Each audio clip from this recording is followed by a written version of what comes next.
এই মসজিদের ইমাম সাহেব হয়ে আমি আপনাদের নিকটে ওয়াদা নিয়েছিলাম যে যদি কোনো বিবাহের বাড়িতে, যদি কোনো বিবাহ অনুষ্ঠানে যদি গান বাজনা বাদ্যযন্ত্র বাজে, তাহলে আপনারা সিদ্ধান্ত দিয়েছিলেন কি সে আমাদের জামাত থেকে বহিষ্কার হয়ে যাবে। আপনারা বলছিলেন কি? নাকি মনে নাই আপনাদের? আমার কি একার মনে আছে? তারপরেও গতকালকে আমাকে বিবাহ করার জন্য আপনারা রাখছেন, আমি বিবাহ করার জন্য আসছি, তারপরও কেন আমার কানের মধ্যে গান বাজনা বাদ্যযন্ত্র আসলো? কেন আসলো আমি জানতে চাই, কেন আসলো? মসজিদের সভাপতি কি করে, মসজিদের সেক্রেটারি কি করে, মসজিদের কমিটি বৃন্দ কি করে? এদের নিকটে কি কোনো শক্তি নাই? এরা কি ঘাস কাটার জন্য আজকে মসজিদের দায়িত্ব নিছে নাকি? এরা মসজিদের দায়িত্ব নিয়ে এমনি পড়ে থাকবে নাকি? মসজিদের প্রত্যেকটা বিষয় তাদেরকে লক্ষ্য করতে হবে। আজকে যদি মসজিদের কমিটি স্ট্রং হতো, তাহলে কোনোদিনই এই বিয়ের বাড়িতে কোনোদিনও গান বাজনা বাদ্যযন্ত্র হতো না। কেন আমাকে এই বিবাহ করার জন্য আপনারা ডাকলেন? ওটা কি হিন্দুর বিবাহ ছিল নাকি? ওটা কি হিন্দুর বিবাহ ছিল? হিন্দুদের বিবাহতে গান বাজনা বাদ্যযন্ত্র ছাড়া তাদের বিবাহ হবে না। আর মুসলমানের বিবাহতে আজকে যদি বক্স না বাজে, মুসলমানের বিবাহতে যদি আজকে গান বাজনা বাদ্যযন্ত্র না বাজে, তাহলে ওটাও বিয়ে হচ্ছে না। তাহলে হিন্দু আর মুসলমানের মধ্যে কি পার্থক্য আপনি দেখলেন? কি পার্থক্য দেখলেন আপনি? একজন মুসলমানের বাড়িতে বিবাহ হবে, সে বিবাহতে কেমন করে গান বাজনা বাদ্যযন্ত্র বাজে? বিবেক কি পায়ের নিচে গেছে? বুদ্ধি কি পায়ের নিচে গেছে নাকি? সাবধান হয়ে যাবেন। এই জামাতভুক্ত যারা আছেন, যদি বিবাহ হয়, এই বিবাহতে যদি গান বাজনা বাদ্যযন্ত্র নেক্সট টাইম থেকে বাজে, যা হয়েছে হয়েছে, নেক্সট টাইম থেকে যদি গান বাজনা বাদ্যযন্ত্র কোনো বিবাহতে বাজে, আর ওই বিবাহ যদি আমাকে করার জন্য ডাকা হয়, সঙ্গে সঙ্গে বক্স ভাঙবো তো ভাঙবই, সঙ্গে সঙ্গে ওই জামাত থেকে ও থাকবে না, হয় আমি থাকবো না। আজকে দায়িত্ব নিয়ে দায়িত্বের অবহেলা কেন? যারা আজকে মসজিদ কমিটির দায়িত্ব, তারা আজকে বলে দিবেন, এই অমুক ইমাম সাহেব জারি করে দিয়েছে, মসজিদের মধ্যে ইমাম সাহেব জারি করে দিয়েছে, যদি কোনো বিবাহতে গান বাজনা বাদ্যযন্ত্র বাজে, ওই বিবাহ ইমাম সাহেব পড়াবে না, ওই বিবাহ আমাদের মসজিদের কোনো দায়িত্ব থাকবে না। যদি তারপরেও যদি তারা অবাধ্য হয়ে বাজে, তাহলে সে আমার জামাত থেকে খারিজ হয়ে যাবে। এটা আজকে পূর্বের বিধান যা হয়েছে হয়েছে, আজকে আমি বিধান করে দিলাম, যদি কোনো বিবাহতে, কোনো এই জামাতে যদি কোনো বিবাহতে যদি গান বাজনা বাদ্যযন্ত্র বাজে, সে কোনো রকম ভাবে কৈফিয়ত না শুনে তাকে জামাত থেকে খারিজ করে দিতে হবে। রাজি আছেন আপনারা? না? আপনি ইনশাল্লাহ বলে কি করেন? আপনার বাড়িতেই তো বাজে। আপনি ইনশাল্লাহ বলে কি করবেন? আপনার বাড়িতেই তো বাজে। লজ্জা তো আপনার নেই, লজ্জা তো বেঁচে খেয়েছেন আপনি।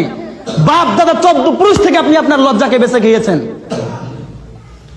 আজকে কষ্টে এই কথাগুলো বলতেছি। যদি আপনি নিজেকে মুসলিম হিসেবে দাবি করেন যে হ্যাঁ আমার মুসলিম সমাজ আছে, আমি নিজে একজন মুসলিম, আমার স্রষ্টা আল্লাহ, আমার নবী মুহাম্মদ সাল্লাল্লাহু আলাইহি সাল্লাম, তাহলে আপনার বাড়িতে কোনোদিনই এরকম গান বাজনা বাদ্যযন্ত্র বাজনা একটা বিবাহ একটা হালাল না হারাম জিনিস? বলেন তো আমাকে। গান হারাম না হালাল? তাহলে একটা হালাল আর একটা হারাম কিভাবে একসঙ্গে হয়? আল্লাহ তাআলা বলছেন পবিত্র কোরআন কারীমে 2 নম্বর সূরা বাকারা এর আয়াত নম্বর 43, লা তালবিসুল হক বিল বাতিল, তোমরা হকের সাথে বাতিলের সংমিশ্রণ করিও না। হকের সাথে বাতিলের কোনোদিনই সংমিশ্রণ হবে না। গান বাতিল, বিবাহ হক। এই হক এবং বাতিল কোনোদিনই একসঙ্গে হতে পারে না। আল্লাহ তাআলা আপনাকে নির্দেশ দিলেন, আর আপনি এটা এমনিতেই ছেড়ে দিলেন। আল্লাহ সুবহানাহু ওয়া তাআলা প্রত্যেকটা বিধান আপনাকে বাস্তবায়ন করতে হবে। যদি আপনি মুসলিম দাবি করেন, হ্যাঁ আপনার বিবাহতে আপনি গান বাজনা বাদ্যযন্ত্র বাজাতে পারেন, আপনি বলে দিবেন, ইমাম সাহেব আমি বলে দিলাম আজকে থেকে আমি মুসলিম নই, আমি হিন্দু, এজন্য আমার বাড়িতে গান বাজনা বাদ্যযন্ত্র বাজবে। তখন আমরা সাথ দেব আপনাকে। আপনি বলবেন, ইমাম সাহেব আমি হিন্দু, এজন্য আমার বিয়ের বাড়িতে এরকম ভাবে কার্যকলাপ হবে। তখন আমি মেনে নিব যে হ্যাঁ ওই লোকটা তো মুসলিম নয়, ও হিন্দু, ওর বাড়িতে গান বাজা স্বাভাবিক ব্যাপার। কিন্তু এই জামাতভুক্ত যতক্ষণ পর্যন্ত থাকবেন, আর আমি যতদিন পর্যন্ত এই মসজিদের ইমাম আছি, ততদিন পর্যন্ত যদি কোনো বিয়ার বাড়িতে যদি গান বাজনা বাদ্যযন্ত্র বাজে, যার বাড়িতেই হোক, সভাপতি হোক, সেক্রেটারি হোক, যেই হোক না কেন, যতই পাওয়ারফুল ব্যক্তি হোক না কেন, আমার উপর এখানে কারো পাওয়ার নেই। যতক্ষণ আমি এই মসজিদের ইমাম, ততক্ষণ পর্যন্ত পাওয়ার আমার বেশি। আপনারা যারা সভাপতি আছেন, সেক্রেটারি আছেন, মসজিদ কমিটি আছেন, আমার উপরে আপনাদের ক্ষমতা নাই। যদি আপনারা দেখাতে পারেন আমার উপরে ক্ষমতা, তখন আমাকে এখান থেকে নামিয়ে দিতে হবে। ইমাম সাহেব, আমরা আমাদের ক্ষমতাকে বাস্তবায়ন করব। এখন কি আপনি থাকতে চান? তখন আমি বলবো যে না, এখানে তো আল্লাহ এবং তার রাসূলের নিয়ামত চলে গেছে, এখন আমার থাকা হবে না। আর যদি আল্লাহ এবং তার রাসূলের আনুগত্য নিয়ে যদি এই মসজিদ মাদ্রাসা চলে, তাহলে এখানে ইমাম সাহেব যিনি থাকবেন, তার নেতৃত্ব, তার কর্তৃত্ব, তার হুকুম থাকবে সবার উচ্চে। কেননা এই মেম্বারটা হচ্ছে রাসূল সাল্লাল্লাহু আলাইহি ওয়াসাল্লামের মেম্বার।